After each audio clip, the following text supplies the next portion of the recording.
In this episode I want to bring closer the concept of scapegoating.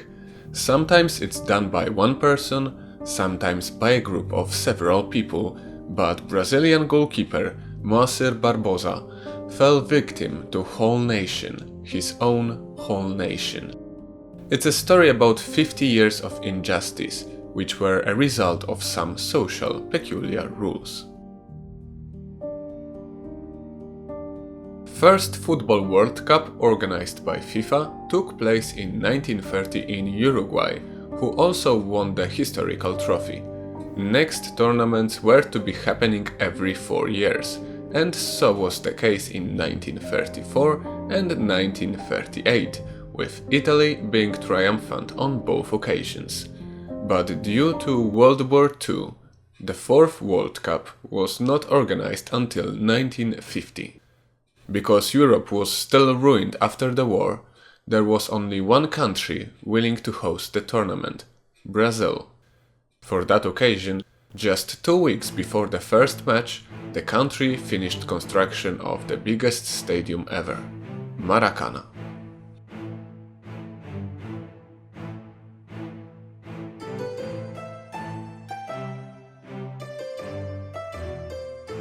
Moacyr Barbosa was undisputedly the best Brazilian goalkeeper at the time. Despite racist tensions and incidents happening in the whole country, his composure and shot-stopping abilities earned him a positive image and a great respect from football fans. And in Brazil, even more at that time than now, everyone is a football fan. And everyone demanded a historic victory. Before the decisive match with Uruguay, Brazil was already declared as champions by many, including FIFA's president Gilles Rimet. The euphoria was somewhat justified, because when Uruguay struggled with their opponents, Brazil thrashed them 6-1 against Spain and 7-1 against Sweden. But it's always a good moment, and never enough, to remind that football is truly unpredictable. The defining moment of the tournament came late in the second half. With 12 minutes remaining, the result was still undecided after goals from Friasa for Brazil and Juan Alberto Schiaffino for Uruguay. With a match ending in draw, Brazil would win the tournament, as they had one more point than their opponents in the final group. But then Alcides Gigdia stunned Maracanã with scoring the winning goal. Barbosa expected the cross to Schiaffino and didn't have time to readjust the position when Gigdia's attempt was aimed near post.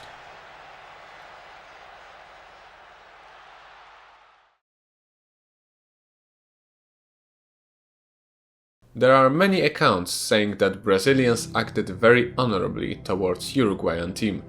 Despite being in deep shock and mourning, they showed full respect to new World Cup champions. But at the same time, they were looking for someone responsible for this loss that later became known as Maracanazo. And although there were many, Brazilians needed a scapegoat, someone to blame for all the sins and the destroyed hopes. It had to be a person who made the final mistake. It had to be a black person. It had to be Barbosa.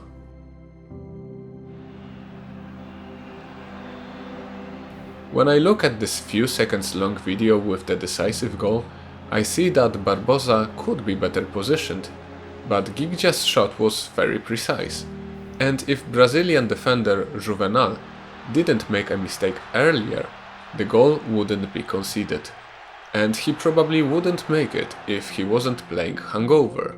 And he probably wouldn't drink in the night before the match, if not for the important people around getting frenzy with winning the match before actually playing it.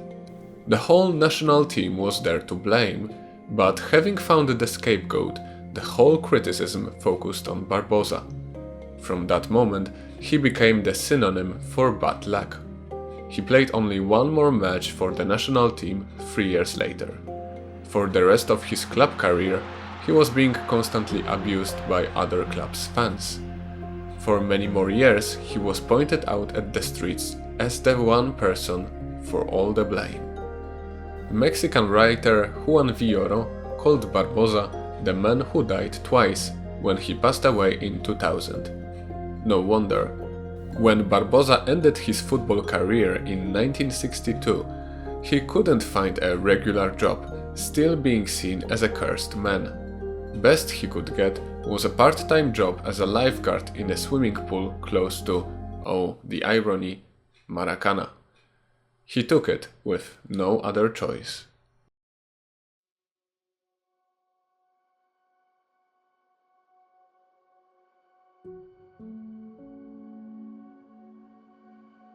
And so Barbosa lived, or rather existed, in a shadow of a single mistake for which he was never fully responsible for 50 years. But a few years before his death, he met Teresa Borba, a 20-year-old woman who quickly became his unofficial daughter. With her and her husband's help, all the Brazilian players who were a part of 1950 final and who were still alive gathered together once again in Maracana. Mayor of Rio de Janeiro officially apologized to Moacyr Barbosa on behalf of the whole Brazil. The curse was finally lifted.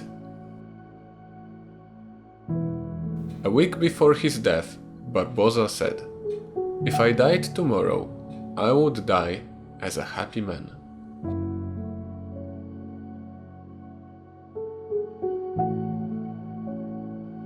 If you enjoyed this video, I kindly ask you to leave it a like and comment.